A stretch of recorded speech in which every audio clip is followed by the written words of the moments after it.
ഇത് ആറ്റം ബോംബല്ല, വെറും നാറ്റം ബോംബാണെന്നാണ് ബി.ജെ.പിക്കാർ പറയുന്നത്. ഉം. ഇതിനകത്ത് രണ്ടിൻ്റെയും ഇടയ്ക്ക് നിന്ന് നമുക്ക് സംസാരിക്കുകയാണെങ്കിൽ അതൊരു ചീറ്റിപ്പോയ ബോംബാണെന്നാണ് എനിക്ക് തോന്നുന്നത്. 2014 മുതൽ ബി.ജെ.പി ഇത്തരത്തിൽ തെരഞ്ഞെടുപ്പ് കമ്മീഷനെ വെച്ചുകൊണ്ട് വോട്ടിരട്ടിപ്പും വോട്ടിൽ കൃത്രിമത്വവും കാണിക്കുന്നു എന്ന് തന്നെയാണ് ഈ രേഖാമൂലം ഇത് രാഹുൽ ഗാന്ധി പറഞ്ഞത്. കൃത്രിമത്വമാണെന്ന് പറഞ്ഞാൽ നമുക്ക് ജവഹർലാൽ നെഹ്റുവിന്റെ ഇലക്ഷൻ വരെ ചോദിച്ചു. അപ്പൊ അതായിക്കൂടെ? അല്ല, അത് തന്നെ ആവണമെന്നില്ലല്ലോ എന്നുള്ളതാണ് ചോദ്യം. അതെങ്ങനെയാണ് അല്ല, പറയുന്നത്? ഞാൻ ചോദിക്കട്ടെ, അങ്ങനെയാണെങ്കിൽ നമ്മൾ 52 മുതൽ നമുക്ക് എടുക്കാം. അന്നും ഇതുപോലെ ഉണ്ടെന്നേ. ഇപ്പോഴേ തെരഞ്ഞെടുപ്പ് കമ്മീഷനിൽ ഉണർന്നാൽ മതിയോ? ഇനി വേണ്ടെന്നേ പറഞ്ഞില്ല. അപ്പൊ പഴയതെല്ലാം പോട്ടെന്നാ. ഞാൻ ചെയ്ത സ്ഥാനാർത്ഥി തന്നെയാണോ വിജയിച്ച് വന്നിരിക്കുന്നത് അത് അയാളാണ് പറയേണ്ടത്, രാഹുൽ ഗാന്ധി അല്ല പറയണ്ടേ. ഇപ്പൊ കർഷകർ പറയണം, എന്റെ വോട്ട് ഞാൻ അല്ല ചെയ്തത്, മറ്റേ ആളാണ് ചെയ്തത് എന്ന് പറയണം.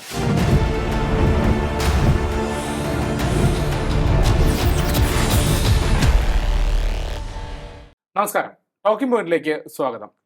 രാഹുൽ ഗാന്ധിയുടെ കഴിഞ്ഞ ദിവസത്തെ വെളിപ്പെടുത്തൽ അതൊരു വലിയ ആറ്റം ബോംബായിരുന്നു എന്നാണ് കോൺഗ്രസിന്റെ നേതാക്കൾ എല്ലാവരും ആവർത്തിച്ചുന്നയിച്ചത്. അതിന്റെ അലയൊലികൾ ഇപ്പോൾ കേരളത്തിലും വീശിയടിക്കുകയാണ്. തൃശൂർ ലോക്സഭാ മണ്ഡലത്തിൽ ബി.ജെ.പി സ്ഥാനാർത്ഥിയായ സുരേഷ് ഗോപിക്ക് വിജയിക്കാൻ കഴിഞ്ഞത് ഇത്തരത്തിലുള്ള വോട്ട് ഇരട്ടിപ്പിലൂടെയും വോട്ട് കൃത്രിമത്വത്തിലൂടെയൊക്കെ ആയിരുന്നു എന്നാണ് CPI സ്ഥാനാർത്ഥിയായിരുന്ന സുനിൽകുമാറിന്റെ വാദഗതി. രാഹുൽ ഗാന്ധിയുടെ വാദഗതിയോട് ചേർന്ന് നിൽക്കുന്നതാണ് അദ്ദേഹത്തിന്റെ ഇപ്പോഴത്തെ പ്രസ്താവനകൾ. രാഹുൽ ഗാന്ധിയുടെ ഇത്തരത്തിലുള്ള ഒരു വെളിപ്പെടുത്തൽ അത് വരും നാളുകളിലും വലിയ രീതിയിൽ ചർച്ചയാകുമോ, അതോ വെറും വാക്കായി മാത്രം മാറുമോ എന്നുള്ള ചോദ്യമാണ് ഇപ്പോൾ ഉയരുന്നത്. ഈ വിഷയമാണ് നമ്മൾ ചർച്ച ചെയ്യുന്നത്. നമ്മോടൊപ്പം ചേരുന്നത് അഡ്വക്കേറ്റ് MS വേണുഗോപാൽ. നമസ്കാരം. നമസ്കാരം. രാഹുൽ ഗാന്ധി ഒരു ആറ്റം ബോംബ് പൊട്ടിച്ചു എന്നാണ് കോൺഗ്രസ്സുകാർ പറഞ്ഞത്. ആ ആറ്റം ബോംബിൽ BJP തകരും എന്നും പറയുന്നുണ്ട്. യഥാർത്ഥത്തിൽ അങ്ങനെയാണോ എന്നുള്ളതാണ് ഇപ്പോഴത്തെ ചോദ്യം. ഇത് ആറ്റം ബോംബല്ല, വെറും നാറ്റം ബോംബാണെന്നാണ് ബി.ജെ.പിക്കാർ പറയുന്നത്. ഇതിനകത്ത് രണ്ടിൻ്റെയും ഇടയ്ക്ക് നിന്ന് നമുക്ക് സംസാരിക്കുകയാണെങ്കിൽ അതൊരു ചീറ്റിപ്പോയ ബോംബാണെന്നാണ് എനിക്ക് തോന്നുന്നത്. അതുകൊണ്ടാണ് അങ്ങനെ ഒരു പരാമർശം. കാരണം അദ്ദേഹം പറഞ്ഞത് എല്ലാം വളരെ കൂട്ടി പറഞ്ഞു. അതിൽ അത്രത്തോളം കാര്യങ്ങളൊന്നും നടന്നിട്ടില്ല എന്നുള്ളതാണ്. ഉദാഹരണമായിട്ട് അദ്ദേഹം പറഞ്ഞത് 7 മണ്ഡലങ്ങൾ, അസംബ്ലി മണ്ഡലങ്ങൾ, അല്ല 6 കോൺഗ്രസ് ലീഡ് ചെയ്യുമായിരുന്നു എന്നാദ്യം പറഞ്ഞു. പക്ഷേ 8 മണ്ഡലങ്ങളായിരുന്നു, 4 വീതം ലീഡ് ചെയ്യുമായിരുന്നു. അപ്പോൾ 2 കാര്യങ്ങൾ ഫാക്ച്വൽ തെറ്റുകൾ വന്നു. പിന്നെ അദ്ദേഹം പറയുന്നത് 1,00,000-ൽ ഏതാണ്ട് കുറച്ചുകൂടെ വോട്ടുകൾ അവിടെ അധികം വന്നിട്ടുണ്ട്, അല്ലെങ്കിൽ പലരിൽ നിന്നും ചേർക്കപ്പെട്ടിട്ടുണ്ട്, അല്ലെങ്കിൽ കള്ളവോട്ട് പോലെ വന്നിട്ടുണ്ട്, മാറിപ്പോയവർ വന്നിട്ടുണ്ട്, മരിച്ചുപോയവർ വന്നിട്ടുണ്ട് എന്നൊക്കെ പറയുന്നത് ഇത് എല്ലാ നിയോജക മണ്ഡലങ്ങളിലും എല്ലാ ഇലക്ഷനും ഉണ്ടാകുന്ന ഒരു പ്രക്രിയയാണ്. നമുക്കറിയാം, ഒരു മണ്ഡലത്തിൽ കനത്ത പോളിംഗ് എന്ന് പറഞ്ഞ് നമ്മൾ കേൾക്കുന്നത് എത്രയാണ്? ഒരു 70%, 72%, 75% ഒക്കെയാണ്. പണ്ടൊക്കെയാണ് 80% വരെ കാണും. ഇപ്പം അതൊന്നും ഇല്ല. 70, 72 ഒക്കെ വന്നു കഴിഞ്ഞാൽ തന്നെ കനത്ത പോളിംഗ് എന്ന് നമ്മൾ പറയുന്നത്. അപ്പോൾ എത്രയാണ് അതിൻ്റെ? നോക്കൂ, 30% അടുപ്പിച്ച വോട്ടുകൾ അവിടെ കിടക്കുകയാണ്. ഈ വോട്ടുകൾ എങ്ങനെയാണ് വരുന്നത്? ഇതൊന്നുകിൽ മരിച്ചവർ കാണും, നാട്ടിൽ നിന്ന് പുറത്തു പോയവർ കാണും, വേറെ ഇവിടെ താമസിച്ചുകൊണ്ടിരുന്ന ചിലപ്പോൾ 6 മാസം മുമ്പേ 2 മാസം മുമ്പേ ഒക്കെ ഇവിടുന്ന് അപ്പുറത്തോട്ട് പോയവർ കാണും. ഇതൊക്കെ സമയാസമയമായി എൻലിസ്റ്റ് ചെയ്തതിനെ ക്യാൻസൽ ചെയ്യിക്കാനായിട്ട് ആരും ശ്രമിക്കാറില്ല. അല്ലെങ്കിൽ ഈ BLOമാരൊക്കെ പലപ്പോഴും ഇത് വിട്ടുപോകാറുണ്ട്, ശ്രദ്ധിക്കാറില്ല. പിന്നെ ഇത് ശ്രദ്ധിക്കുന്നത് എനിക്ക് തോന്നുന്നത് BJPക്കാരാണ്. കാരണം അവർക്ക് ഈ പേജ് ഏജൻറ്റ്, 10 വീടിനൊരു ഏജൻറ്റ്, ഇങ്ങനെയൊക്കെ ഉണ്ട്. അപ്പോൾ അതുകൊണ്ട് 10 വീടിൻ്റെ ഏജൻറ്റിന് അറിയാം ഈ 10 വീടുകളിൽ എവിടെയൊക്കെയാണ്. ഇവിടുത്തെ BJPക്കാരല്ല ഞാൻ പറയുന്നത്, നോർത്ത് ഇന്ത്യയിൽ അവരത് കറക്റ്റായിട്ട് പലപ്പോഴും എടുക്കാറും ഇല്ലാത്തവരെ കൂട്ടിച്ചേർക്കാറും ഒക്കെ ഉണ്ട്. അതൊക്കെയാണ് മഹാരാഷ്ട്രയിലൊക്കെ പെട്ടെന്നുണ്ടായ വിജയങ്ങളുടെ കാരണമായിട്ട്. അതായത് പാർലമെന്റ് ഇലക്ഷന് അമ്പേ പരാജയം എന്ന് വിചാരിച്ചപ്പോൾ അസംബ്ലി ഇലക്ഷന് വൻ വിജയമാകുന്നു. ഇതുപോലെ സംഭവിക്കുന്നത് പലപ്പോഴും ഇത്തരം കാരണങ്ങൾ കൊണ്ടാണ് എന്നാണ് പലപ്പോഴും പറയാറുള്ളത്. അല്ല, ഈ കാര്യങ്ങളെല്ലാം തിരുത്തപ്പെടേണ്ടേ എന്നല്ലേ രാഹുൽ ഗാന്ധി ചോദിക്കുന്നത്? അതെ, അത് തിരുത്തപ്പെടാൻ ആരാണ് ചെയ്യേണ്ടത്? ഞാൻ ഇപ്പോൾ രാഹുൽ ഗാന്ധി പറഞ്ഞതിൽ തന്നെ തുടങ്ങാം. രാഹുൽ ഗാന്ധി പറഞ്ഞതിൻ്റെ ഒരു കണക്ക് ഞാൻ എടുത്തു നോക്കി. അപ്പോൾ അവിടുത്തെ അദ്ദേഹം പറയുന്ന ഈ മഹാദേവപുരം എന്ന് പറഞ്ഞ അസംബ്ലി സെഗ്മെൻറ്റിലാണല്ലോ ഈ പറയുന്നത്. അത് ബാംഗ്ലൂർ സെൻറ്ററിലെ. അദ്ദേഹം പറഞ്ഞത് 6 മണ്ഡലത്തിൽ അവർ ലീഡ് ചെയ്യുന്നതാണ്. അല്ല, അങ്ങനെയല്ല. അവിടെ ജയിച്ച BJP സ്ഥാനാർത്ഥി തന്നെ ഞാൻ അവിടുത്തെ ഒരു നിവാസിയോട് ചോദിക്കുകയുണ്ടായി. ഇദ്ദേഹം വളരെ പോപ്പുലറായിട്ടുള്ള ഒരു സ്ഥാനാർത്ഥിയാണ്, ഈ PC മോഹൻ എന്ന് പറയുന്ന ആൾ. അതായത് 2009 മുതൽ അവിടെ നിന്ന് ജയിക്കുക. 2009 അന്ന് കോൺഗ്രസ്സുകാരാണ് ഭരിക്കുന്നത്, മൻമോഹൻ സിംഗിൻ്റെ സർക്കാരുള്ള കാലത്താണ്. 2009 അദ്ദേഹം ജയിക്കുകയാണ്, 2014 അദ്ദേഹം ജയിക്കുകയാണ്. അതെല്ലാം 35,218 വോട്ടിനാണ് 2009. 2014 1,37,500 വോട്ടിനാണ്. 2019 അദ്ദേഹം അവിടെ ജയിക്കുകയാണ്, 70,600 ചില വോട്ടിനാണ്. 24-ലും അദ്ദേഹം ജയിക്കുകയാണെന്നും അന്ന് 32,707 ഉള്ളൂ. അതാണ് രാഹുൽ ഗാന്ധി പറയുന്നത് 1 ലക്ഷം വോട്ട് 1 ലക്ഷം കള്ള വോട്ട് ചേർത്തപ്പോഴാണ് ഈ 37 കിട്ടിയത്. അങ്ങനെയല്ല. അതിൻ്റെ കണക്ക് ആ മണ്ഡലത്തിൻ്റെ ഈ പാർലമെൻറ്റിൽ കിട്ടിയില്ലെങ്കിൽ ഞാൻ അതിന് തൊട്ടടുത്തുള്ള അസംബ്ലി, കാരണം അത് സെർച്ച് ചെയ്തിട്ട് എനിക്ക് കിട്ടിയില്ല, തൊട്ടടുത്തുള്ള അസംബ്ലി സെഗ്മെൻറ്റിലെ ആ കണക്ക് ഞാൻ നോക്കി. അസംബ്ലി ഇലക്ഷന്, അതായത് 2024-ലായിരുന്നല്ലോ അസംബ്ലി ഇലക്ഷൻ, പാർലമെൻറ്റ് ഇലക്ഷൻ. അതിനു മുമ്പ് 2023-ൽ ബാംഗ്ലൂരിൽ അസംബ്ലി ഇലക്ഷൻ നടന്നു, ഈ മഹാദേവപുരം എന്ന മണ്ഡലത്തിൽ. അവിടെ BJP സ്ഥാനാർത്ഥി ഒരു മഞ്ജുള എസ് ആണ്, കോൺഗ്രസിൻ്റെ സ്ഥാനാർത്ഥി H നാഗേഷും. ഇവിടെ ടോട്ടൽ പിന്നെ ഇവർക്ക് രണ്ടുപേർക്കും കിട്ടിയ വോട്ട് 1,37,000 ചിലവനത്തിന് മഞ്ജുള കിട്ടി, പിന്നെ നാഗേഷിന് കിട്ടി. അതിൽ പിന്നെ 30,000-ഓളം വോട്ടിൻ്റെ കൂടുതൽ കൊണ്ടാണ് ഈ മഞ്ജുള ജയിച്ചതെന്നാണ് പറയുന്നത്. അപ്പോൾ അവിടെ ടോട്ടൽ പോൾ ചെയ്ത വോട്ട് എത്രയാണെന്ന് ഞാൻ നോക്കി. ടോട്ടൽ പോൾ ചെയ്ത വോട്ടെന്ന് പറയുന്നത് 3,34,615 അതിൻ്റെ പെർസെൻറ്റേജ് ഞാൻ നോക്കി, 71%. അപ്പോൾ ലിസ്റ്റ് ചെയ്യപ്പെട്ടതിൻ്റെ 71% വോട്ട് അവർക്ക് മൊത്തം പോൾ ചെയ്തിരിക്കുന്നത്. അപ്പോൾ 71% വോട്ടാണ് അവിടെ മൊത്തം പോൾ ചെയ്തിരിക്കുന്നത്. അപ്പോൾ 29% വോട്ട് ലിസ്റ്റിൽ കിടക്കുകയാണ്, ആരും പോൾ ചെയ്തിട്ടില്ല. അപ്പോൾ 29% വോട്ട് എന്ന് പറയുന്നത് എത്രയാണെന്ന് ഞാൻ നോക്കിയപ്പോഴല്ലോ 1,36,677. അപ്പോൾ ഈ 1,36,677 വോട്ട് അപ്പോഴും അവിടെ കിടക്കുകയാണ്. അപ്പോഴാണ് രാഹുൽ ഗാന്ധി പറയുന്നത് ഈ 1 ലക്ഷം വോട്ട് അങ്ങനെ ഉണ്ടെന്ന്. ആ 1 ലക്ഷം വോട്ട് ഉണ്ടെങ്കിൽ അത് ഈ 1,37,000 കിടക്കുകയാണ്, ആ ആൾ വോട്ട് ചെയ്തിട്ടുണ്ടാവാൻ വഴിയില്ല. അല്ല, അത് തീർച്ചയാക്കണമെന്നില്ലല്ലോ. ഇപ്പൊ ഈ ഒരു കാര്യം ഇപ്പൊ ഈ പറഞ്ഞതുപോലെ ഇതുപോലെ ഒന്നുകൂടെ ഒരു കണക്കൂടെ ഞാൻ പറയാം. 2018-ലെ അത് തന്നെ അരവിന്ദ് ലിംബാവാലി എന്ന് പറഞ്ഞ BJP സ്ഥാനാർത്ഥി, അദ്ദേഹത്തിന് 1,41,000 വോട്ട്. ശ്രീനിവാസ എന്ന് പറഞ്ഞ കോൺഗ്രസിൻ്റെ സ്ഥാനാർത്ഥി 1,23,000 ചില്ലാൻ വോട്ട്. ടോട്ടൽ 2,84,352 വോട്ടാണ്. അപ്പോൾ ഇത് 2018-ലെ, ഞാൻ നേരത്തെ പറഞ്ഞത് 23-ലെയാണ്. ഇത് കേക്ക് അത് അവിടെ മൊത്തം പോൾ ചെയ്തിരിക്കുന്ന 56% വോട്ടേ ഉള്ളൂ. 56% വോട്ട് പോൾ ചെയ്തപ്പോൾ 44% വോട്ട് ലിസ്റ്റ് കിടപ്പുണ്ട്, അത് പോൾ ചെയ്തിട്ടില്ല. മനസ്സിലായില്ലേ? അത് ലിസ്റ്റ് കിടക്കുകയാണ്. അപ്പോൾ ഇത് പറ്റുന്നത് എന്താണ്? ഇതിലെ അപാകതകളാണ്, വോട്ടേഴ്സ് ലിസ്റ്റിലെ അപാകതയാണ്. ഈ വോട്ടേഴ്സ് ലിസ്റ്റിലെ അപാകത എന്ന് പറയുന്നത് രാഹുൽ ഗാന്ധിയുടെ അമേഠിയിൽ പോയാലും കാണും. തിരുത്തപ്പെടേണ്ട സാഹചര്യം ഉണ്ട് എന്നാണ് പറയുന്നത്. ഇതിപ്പോ സാഹചര്യം ഇന്നല്ലല്ലോ, 2023-ലും 2024-ലെയും നിയമസഭ അല്ലെങ്കിൽ അസംബ്ലി ഇലക്ഷന്റെ കാര്യങ്ങൾ പറയുമ്പോൾ 2014 മുതൽ BJP ഇത്തരത്തിൽ തെരഞ്ഞെടുപ്പ് കമ്മീഷനെ വെച്ചുകൊണ്ട് വോട്ടിരട്ടിപ്പും വോട്ടിൽ കൃത്രിമത്വവും കാണിക്കുന്നു എന്ന് തന്നെയാണ് രേഖാമൂലം. കൃത്രിമത്വമാണെന്ന് പറഞ്ഞാൽ നമുക്ക് ജവഹർലാൽ നെഹ്റുവിന്റെ ഇലക്ഷൻ വരെ ചോദിക്കാം, ഇന്ദിരാഗാന്ധിയുടെ ഇലക്ഷനെ ചോദ്യം ചെയ്തത് നമുക്കറിയാമല്ലോ. ഇന്ദിരാഗാന്ധിയുടെ ഈ രാഹുൽ ഗാന്ധി പലപ്പോഴും ചെയ്യുന്ന ആവശ്യമില്ലാത്ത വിഷയം കൊണ്ടാണ്. ഇലക്ഷൻ തിരിമറി നടത്തിയതിന് തെരഞ്ഞെടുപ്പിൽ കോടതി തന്നെ, ഹൈക്കോടതിയും അലഹാബാദ് ഹൈക്കോടതിയും പിന്നെ സുപ്രീം കോടതിയും അസാധുവാക്കിയ ഒരാൾ ഇന്ദിരാഗാന്ധി മാത്രമേ ഉള്ളൂ. അതിനെ കവർ ചെയ്യാൻ അടിയന്തരാവസ്ഥ കൊണ്ടുവന്നതാണ്. അപ്പോൾ ഇലക്ഷനിലെ ഏറ്റവും കൂടുതൽ പ്രോസസ്സുകളിൽ അപാകതകളും കുഴപ്പങ്ങളും കാണിച്ചിട്ടുള്ളത് കോൺഗ്രസ്സാണ്. അത് നമ്മൾ ലിസ്റ്റ് ഇപ്പൊ ഇത് വെറും തെറ്റല്ല, കാരണം അത് പോൾ ചെയ്യുന്നില്ല, അവിടെ കിടക്കുകയാണ്. ഈ ലിസ്റ്റിലുണ്ട്, പോൾ ചെയ്യുന്നില്ല. സാർ, അപ്പോൾ ഈ ഒരു വീട്ടിൽ തന്നെ 80 പേരോളം താമസിച്ചിരുന്നു എന്ന് പറയുന്നത്, അല്ലെങ്കിൽ 80 വോട്ടേഴ്സ് ഉണ്ടായിരുന്നു എന്ന് പറയുന്നത്, അത് 2 മുറികളിലെ 40 വോട്ടേഴ്സ് ഉണ്ടായിരുന്നു എന്ന് പറയുന്നത് അതും കള്ളമാണ് എന്നാണ് പറയുന്നത്. അതിന്റെ വിശദീകരണം അറിയുന്നത് അതൊരു പേയിങ് ഗസ്റ്റ് അക്കോമഡേഷൻ നടത്തിയിരുന്ന ആളിൻ്റെയാണ്. അപ്പം അവിടെ ചിലപ്പം 3 മാസത്തേക്കും 6 മാസത്തേക്കും 2 മാസത്തേക്കും ഒക്കെ വന്ന ആൾ താമസിക്കും, ചെറിയ ജോബിൻ്റെ കാര്യത്തിനോ അല്ലെങ്കിൽ ഇൻ്റർവ്യൂവിനോ ഒക്കെ വന്ന് താമസിക്കും. അപ്പോൾ ഇവർ അപ്പോഴത്തെ ആവശ്യത്തിന് ഒരു വോട്ടർ ID വേണമെങ്കിൽ ഇതുപോലെ ഒരു കാർഡ് ഒപ്പിക്കും. ഈ വീട്ടിലെ പേരും പറഞ്ഞ് ഒരു കാർഡ് ഒപ്പിക്കുക, വോട്ടർ ID ഒപ്പിക്കും. അത് ഒപ്പിച്ചു കൊടുക്കുന്നത് രാഷ്ട്രീയക്കാർ തന്നെയാണ്. ഇത് ഒപ്പിച്ചു കൊടുത്ത് പിന്നെ അത് കഴിയുമ്പോൾ അയാളങ്ങ് പോവും, അടുത്ത ആൾ വരും, അയാളും ഇതുപോലെ തന്നെ ഒപ്പിക്കും. ഇങ്ങനെ വന്നതാവാം എന്നാണ് പൊതുവെ ഒരു ഇത് കേട്ടത്. ഞാനിതിനെ ന്യായീകരിക്കല്ല പറയുന്നത്, ഒപ്പിക്കുക എന്ന് പറയുന്നത് വലിയ തെറ്റാണ്. പക്ഷെ ഇത് നടന്നുകൊണ്ടിരിക്കുന്നു എന്നുള്ളതാണ് സത്യമെന്നേ. നമ്മുടെ ഇലക്ഷൻ പ്രോസസ്സ് എടുത്താൽ ഇത്തരം കളികളുടെ ഒരു കൂമ്പാരമാണ്. നമ്മൾ എവിടെ ഇലക്ഷൻ്റെ കാര്യം എടുത്ത് നോക്കിയോ, ഇത് പിന്നെ ഇതിനേക്കാൾ രസകരമായ ഒത്തിരി കാര്യങ്ങളുണ്ട്. ഒരു നിയോജക മണ്ഡലത്തിൽ, അസംബ്ലി നിയോജക മണ്ഡലത്തിൽ ഒരു 1.5 ലക്ഷം വോട്ടുണ്ടെന്ന് വിചാരിച്ചു. ഇതിൽ ഒരു പിന്നെ എങ്ങനെ പോയാലും ഒരു 1% നല്ല മദ്യപാനികൾ കാണും. 1-2%. ഇപ്പം അതിൽ കൂടുതലാണ്, ഇപ്പോൾ 70% ഉണ്ടെന്നാണ് പറയുന്നത്. എന്നാലും ഞാൻ പറയുകയാണ്, നല്ല മദ്യപാനികൾ ഒരു 10,000-3000 പേര് കാണും. ഈ 3000 പേർക്ക് അവർ ലിസ്റ്റ് ചെയ്ത് വെക്കും താഴെത്തട്ടിലുള്ള. ഇതൊക്കെയാണ് ഇലക്ഷൻ എഞ്ചിനീയറിംഗ് എന്ന് പറഞ്ഞ് പലപ്പോഴും നടക്കുന്ന കാര്യങ്ങൾ. എന്നിട്ട് ഇയാൾക്ക് മദ്യം വാങ്ങിച്ചു കൊടുക്കാൻ പ്രത്യേക ആളിനെ ഏർപ്പെടുത്തും. ഇത് കേരളത്തിൽ ഉൾപ്പെടെ നടക്കുന്ന കാര്യമാണ് ഞാൻ പറയുന്നത്. എന്നിട്ട് ഇയാളെ കൊണ്ട് ആ സമയമാകുമ്പോൾ കൊണ്ടുപോയി വോട്ട് ചെയ്യിക്കും. ഇത്തരത്തിലുള്ള ഒരുപാട് പിന്നെ ഇലക്ഷൻ പ്രോസസ്സിലെ പ്രശ്നങ്ങൾ നടപ്പുണ്ട്. പണ്ട് ഇതൊന്നുമല്ല. ഇപ്പൊ വോട്ടർ ഐ ഡി വന്നുകൊണ്ടും ഫോട്ടോ വന്നുകൊണ്ടും ഇങ്ങനെയാണ്. പണ്ട് ഇങ്ങനെയല്ല. പണ്ട് ഞാൻ ഒക്കെ കണ്ടിട്ടുള്ളതാണ്. ഈ ചോക്ക് സോറി പാക്കുണ്ടല്ലോ, പാക്കിന്റെ കറ മായ്ച്ച് കഴിഞ്ഞിട്ട് വീണ്ടും പോയി വോട്ട് ചെയ്യുക, വീണ്ടും വന്നിട്ട് വോട്ട് ചെയ്യുക. പിന്നെ തലയിൽ ചില എണ്ണ കൂടുതൽ തേച്ചിട്ട് പോകും. അവിടെ വോട്ട് ചെയ്യാൻ പോകുമ്പോൾ ഒരൊറ്റ തേപ്പ് തേക്കും. എന്നിട്ട് അവരൊന്ന് തുടയ്ക്കും, എന്നാലും ഇത് പോകില്ല, വീണ്ടും വോട്ട് കുത്തുന്നു. അത് കഴിഞ്ഞിട്ട് ഇത് വീണ്ടും കൊണ്ട് പാക്കിൻ്റെ കറ കൊണ്ട് മായ്ക്കുമായിരുന്നു. ഇപ്പം പക്ഷേ അതൊന്നും മായ്ക്കാൻ പറ്റാത്ത സാധനങ്ങളൊക്കെ വന്നുപോയി. കറക്റ്റ് നമ്മുടെ ഈ തൊലിയും നഖവും ചേർന്നിടത്ത് അവർ പതിക്കാൻ തുടങ്ങി. ഇങ്ങനെയൊക്കെ ഒരുപാട് മാറ്റങ്ങൾ വന്നിട്ടുണ്ട്. ഇലക്ഷൻ കമ്മീഷൻ ചെയ്യാൻ ശേഷനായിരുന്നപ്പോൾ വോട്ടർ ഐ ഡി കൊണ്ടുവന്നു. അത് തന്നെയാണ് ഏറ്റവും വലിയ പരിഷ്കാരം.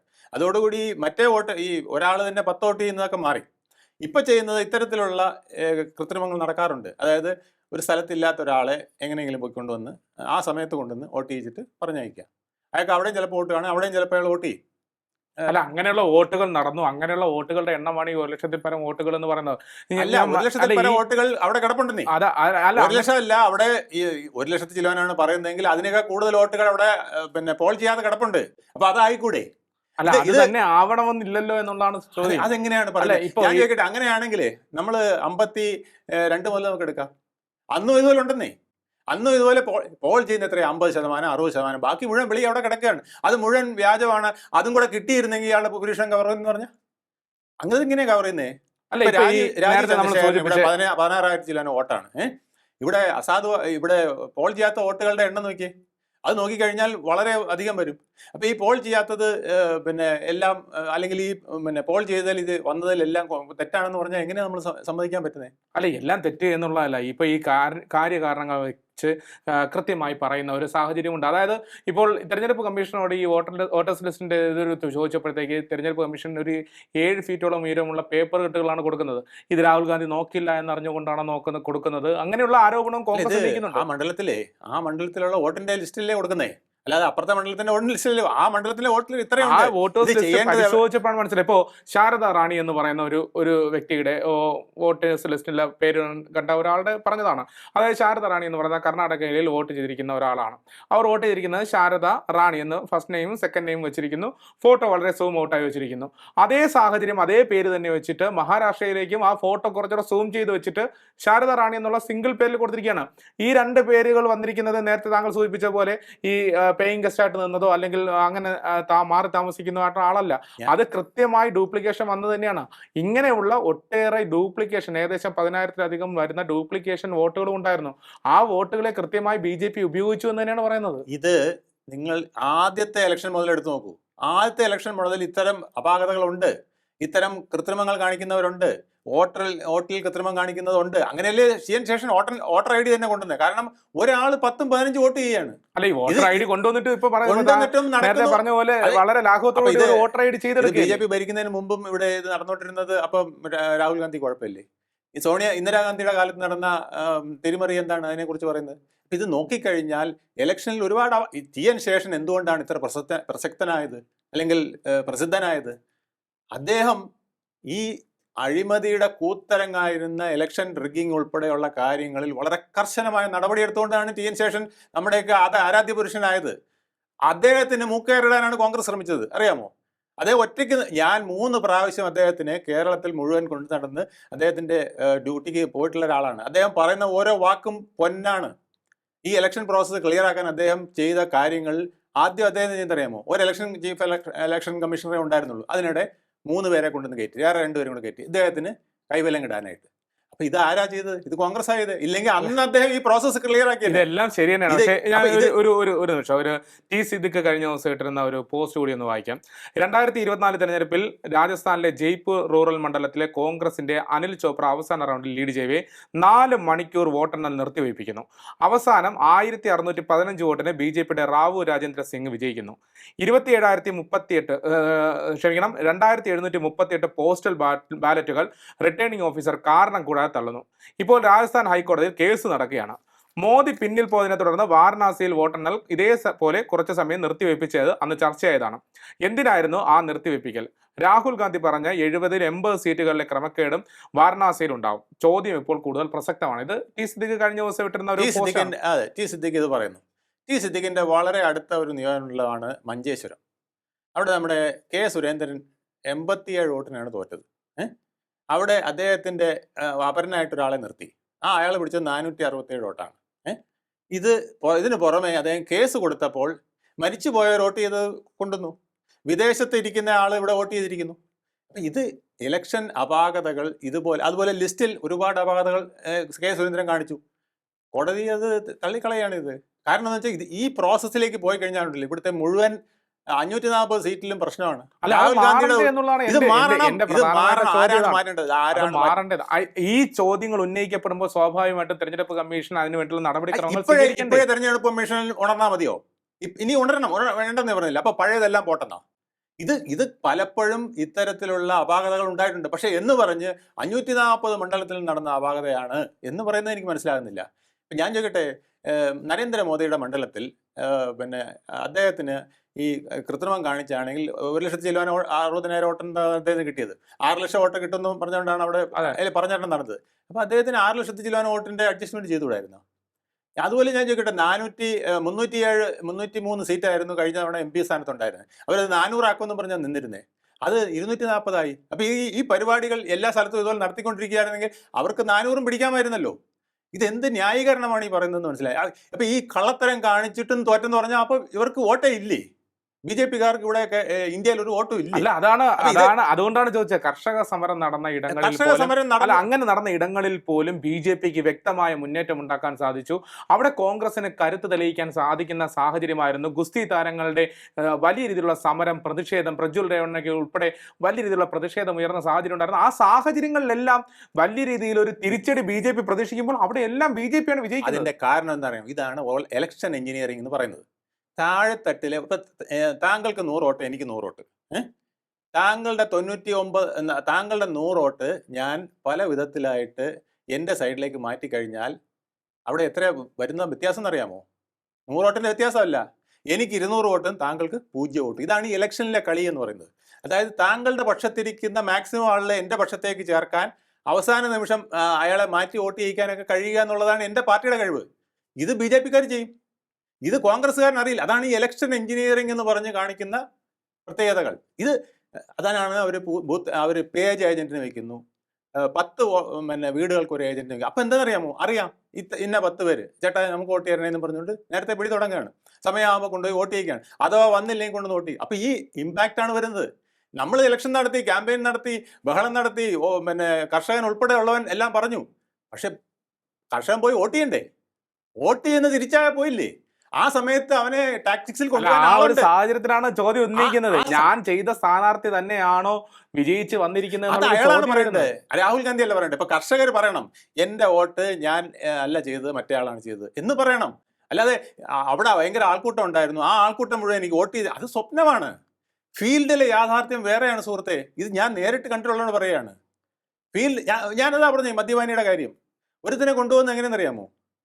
ഒരാൾ എന്നോട് പറഞ്ഞതാണ്. ഇതിന്റെ എക്സ്പെർട്ട് ആയിട്ടുള്ള ഒരാളാണ്. ഇവന് ചാരായം നേരത്തെ കൂടുതൽ കൊടുത്തു കഴിഞ്ഞാലുണ്ടല്ലോ അടിച്ച് ഫിറ്റായിട്ട് ഈ കാർഡ് കൊടാ അവിടുന്ന് വേണമെങ്കിൽ നീ കൊണ്ടുപോയി വോട്ട് ചെയ്തോ, എനിക്ക് പറ്റില്ല എന്ന് പറയും. അതുകൊണ്ട് എന്താ പറയുക, ഒരു സ്മാള് കൊടുക്കും. എന്നിട്ട് സ്ട്രൈറ്റ് ആയിട്ട് നടക്കാൻ പറ്റുന്ന വിധത്തിലായി കൊണ്ടുപോയി വോട്ട് ചെയ്ത് കഴിഞ്ഞ് തിരിച്ചിറങ്ങിയിട്ടാണ് പിന്നെ ബാക്കി കൊടുക്കുന്നത്. ഇത് ഒരുപാട് ടെക്നിക്കുകൾ ഇതിനകത്തുണ്ട്. ഈ ഇലക്ഷൻ തന്ത്രങ്ങളും കുതന്ത്രങ്ങളും ഒരുപാടുണ്ട്. ഇതുപോലെ തന്നെ ഈ മണ്ഡലത്തിൽ ചിലപ്പോൾ ആൾ കാണില്ല. ഇവരിവിടുന്ന് 6 മാസം മുമ്പേ അപ്പുറത്ത് പോയി കാണും. ആ ആളിനെ പൊക്കിക്കൊണ്ടുവരും. അപ്പോൾ നമ്മൾ ഉദ്ദേശിച്ച കണക്ക് മാറി. ഞാൻ പറഞ്ഞില്ലേ, നിങ്ങളുടെ 100 വോട്ട് എനിക്ക് ഇപ്പുറത്ത് വന്നാൽ 100 അല്ല, എനിക്ക് 200 ഭൂരിപക്ഷം. എനിക്ക് 200 വോട്ടിന്റെ ഭൂരിപക്ഷമായി. നമ്മൾ ചോദിക്കും 100 വോട്ട്, അത് വരാൻ വഴിയില്ലല്ലോ. ഇത് കുത്തി കഴിയുമ്പോഴേ അറിയുള്ളൂന്നേ. ഇതിന് കുത്തുന്നതിനും വേറെ പ്രശ്നമുണ്ട്. ആ സമയത്ത് എന്തെല്ലാം പ്രോത്സാഹനങ്ങളും അവർക്ക് അവരെ കൂടെ നിർത്താൻ വേണ്ടിയിട്ട് എന്തെല്ലാം പ്രലോഭനങ്ങളും ഒക്കെ കൊടുക്കുന്നുണ്ടെന്നുള്ളത് വേറെ കാര്യമാണ്. ഇത് പല വിധത്തിലുള്ള പ്രഷറുകൾ എല്ലാ രാഷ്ട്രീയ പാർട്ടികളും ഉപയോഗിക്കുന്നുണ്ട്. എല്ലാ രാഷ്ട്രീയ പാർട്ടികളും. അല്ല, ഇതില് രാഹുൽ ഗാന്ധി ഈ ഒരു ആരോപണം ഉന്നയിക്കുന്ന സമയത്ത് BJP വക്താവ് ഗൗരവ് ഭാട്ടിയ പറയുന്നത് ലോക്സഭയിൽ നിന്നും രാജ്യസഭയിൽ നിന്നും രാഹുൽ ഗാന്ധി രാജിവെച്ചേക്കൂ, ഇങ്ങനെ ഒരു കാര്യത്തിലേക്ക് പോകേണ്ട കാര്യമില്ല എന്നുള്ളതാണ് അദ്ദേഹം പറഞ്ഞത്. ഇതൊരു തിരഞ്ഞെടുപ്പുമായി ബന്ധപ്പെട്ട് BJP ഇത്തരത്തിലുള്ള അട്ടിമറി നടത്തിയെന്ന് പറയുമ്പോൾ ഇപ്പോൾ തിരഞ്ഞെടുപ്പ് കമ്മീഷൻ ഇത് അട്ടിമറിയാണെങ്കിൽ, അതായത് 70% പോളിംഗ് നടക്കുന്നു, 30% ബാക്കിയുണ്ട്. ആ 30%-ന്റെ 1%, 2%-ന് ഒരാൾക്ക് ഭൂരിപക്ഷം കിട്ടുന്നു എന്ന് പറഞ്ഞാൽ അത് അട്ടിമറിയാണെന്ന് പറഞ്ഞിട്ട് കാര്യമില്ല. ഞാൻ വേറൊരു ഉദാഹരണം പറയാം. ഈ നമ്മുടെ ധൂബ്രി എന്ന് പറഞ്ഞിട്ടൊരു മണ്ഡലം, അത് ആസാമിലാണ്. അവിടെ ആസാമിലെ 14-ൽ 9 സീറ്റും പിന്നെ BJPക്കാണ് കിട്ടിയത്. പക്ഷേ ഈ ധൂബ്രി മണ്ഡലത്തിൽ അവിടുത്തെ ഹുസൈൻ റാക്കിബുൾ ഹുസൈൻ എന്ന് പറഞ്ഞ സ്ഥാനാർത്ഥി കിട്ടിയെന്ന് അറിയാമോ? 10,50,000 ചില്ലുവാൻ വോട്ടിൻ്റെ ഭൂരിപക്ഷമാണ്, വോട്ടല്ല. അപ്പോൾ അവിടെ ഉടനെ അത് പറയുകയാണ്, ഇത്രയും സ്ഥലങ്ങളിൽ, ആസാമിലെ ഇത്രയും സ്ഥലങ്ങളിൽ പിന്നെ BJP ജയിച്ചപ്പോൾ ഈ ഒരിടത്ത് മാത്രം ഇയാൾക്ക് ഇത്ര ഭയങ്കര ഭൂരിപക്ഷം എങ്ങനെ കിട്ടി? അതവിടെ റിഗ്ഗിംഗ് ആണെന്ന് പറഞ്ഞാൽ. അപ്പോൾ അതിൻ്റെ ഡീറ്റെയിൽസിലേക്ക് പോയപ്പോൾ എന്താ അറിയാമോ? അവിടെ 80% മുസ്ലിം വോട്ടാണ്, 20% ഹിന്ദുവും ക്രിസ്ത്യാനിയും പാഴ്സിയും ജൈനനും ഒക്കെ കൂടെ ചേർന്ന് 20% ഉള്ളൂ. അപ്പോൾ ഈ 80% എന്ന് BJP പിന്നെ മുസ്ലിങ്ങൾ മുഴുവൻ ഇദ്ദേഹത്തിന് വോട്ട് ചെയ്തിട്ടുണ്ട്. അതുകൊണ്ടാണ് ഇദ്ദേഹത്തിന് ഭൂരിപക്ഷം. ഈ സുരേന്ദ്രന് പറ്റിയ അതാണ്. സുരേന്ദ്രൻ അവിടെ മുസ്ലിം ലീഗുകാർ വളരെ പ്ലാൻ ചെയ്തു. മുസ്ലിം ലീഗുകാരും CPM-കാരും എല്ലാം ഈ ലീഗിൻ്റെ സ്ഥാനാർത്ഥിക്ക് വോട്ട് ചെയ്തു സുരേന്ദ്രൻ തോക്കാൻ വേണ്ടിയിട്ട്. പക്ഷേ എന്നിട്ടും സംശയമുള്ളതുകൊണ്ട് എന്ത് ചെയ്യുന്നറിയാമോ? വേറൊരു സുരേന്ദ്രനെ കൂടെ നിർത്തി കൊടുത്തു. അപ്പം ആ BJP-ക്കാരായ സുരേന്ദ്രൻ വോട്ട് ചെയ്യുന്ന ഒരു 467 ഈ സുരേന്ദ്രൻ വോട്ട് ചെയ്തു, കൊടുത്തു. അപ്പം 300 ചില്ലാനും. അപ്പോൾ ഇത്രയും വോട്ടിന്, അപ്പോൾ എന്നിട്ടും 87 വോട്ടിനാണ് സുരേന്ദ്രൻ തോറ്റത്. എന്നാലോചിച്ച് നോക്കിയേ. ഇതാണ് ഇലക്ഷനിലെ കളികൾ. ഈ കളികൾ ഇന്നല്ല, പണ്ടേ മുതലുണ്ട്. ഞാൻ ഇപ്പോഴും ചോദിക്കുന്നത് ഈ പണ്ട് മുതലുള്ള സാഹചര്യം മാറണം, അത് മാറ്റണം. അപ്പൊ ഇത്രയും നാളും കോൺഗ്രസ് മാറ്റിയില്ല, ഇപ്പൊ BJP വന്ന ഉടനെ ഇത് മാറ്റണം എന്നാണ് പറയുന്നത്. തീർച്ചയായിട്ടും ഇത് മാറ്റണം. ഏതായാലും ഈ തിരഞ്ഞെടുപ്പിൽ വലിയ രീതിയിലുള്ള ഒരു കൃത്രിമത്വം നടന്നിട്ടുണ്ട് എന്ന്, അല്ലെങ്കിൽ വോട്ട് ഇരട്ടിപ്പും വോട്ട് കൃത്രിമത്വമൊക്കെ നടന്നിട്ടുണ്ട് എന്നാണ് രാഹുൽ ഗാന്ധി ആവർത്തിച്ച് പറയുന്നത്. വലിയ രീതിയിലുള്ള ബഹുജന റാലികൾ ഉൾപ്പെടെയാണ് കോൺഗ്രസിന്റെ നേതൃത്വത്തിൽ ഈ സംസ്ഥാനങ്ങളിലെല്ലാം നടക്കാൻ പോകുന്നത്, അല്ലെങ്കിൽ നടന്നുകൊണ്ടിരിക്കുന്നതെന്നും അറിയാൻ കഴിയുന്നുണ്ട്. എന്നാൽ മറുവശത്ത് ഇതെല്ലാം വളരെ ബാലിശ്യമായ കാര്യങ്ങളാണ് എന്നും ഇതിൽ യാതൊരു തരത്തിലുള്ള കഴമ്പുമില്ല എന്നും തെളിവുകൾ കൃത്യമായി നിരത്തണമെന്നുമുള്ള വാദഗതികളും ഉയരുന്നുണ്ട്. ഏതായാലും തുടക്കത്തിൽ പറഞ്ഞ പോലെ ആകെ കുഴഞ്ഞു മറിഞ്ഞ ഒരു സാഹചര്യമാണ് ഇപ്പോൾ ഉള്ളത്. ഇതിനെല്ലാത്തിനും ഒരു അറുതി വരണം. ജനാധിപത്യ വ്യവസ്ഥയിൽ ഒരു വോട്ട് ചെയ്യുക എന്നുള്ളത് ഓരോ പൗരന്റെയും കടമയാണ്. അത് മറികടക്കാൻ, അല്ലെങ്കിൽ അതിനെ മാറ്റി നിർത്തപ്പെടേണ്ട ഒരു സാഹചര്യമില്ല. അതിനെ ഒരു തരത്തിലുള്ള കാര്യങ്ങൾ കൊണ്ടും കൃത്രിമത്വം കാണിച്ചുകൊണ്ടും മാറ്റിമറിക്കേണ്ട സാഹചര്യവും ഉണ്ടാകരുത് എന്നുള്ളത് തന്നെയാണ് നമുക്ക് പറഞ്ഞു വയ്ക്കാനുള്ളത്. നമ്മുടെ മുൻ ചേർന്നതിന് വളരെയധികം നന്ദി. നമസ്കാരം. ടോക്കിംഗ് പോയിന്റ് എപ്പിസോഡ് അവസാനിക്കുന്നു. ഇനി അടുത്ത എപ്പിസോഡിൽ കാണാം. നമസ്കാരം.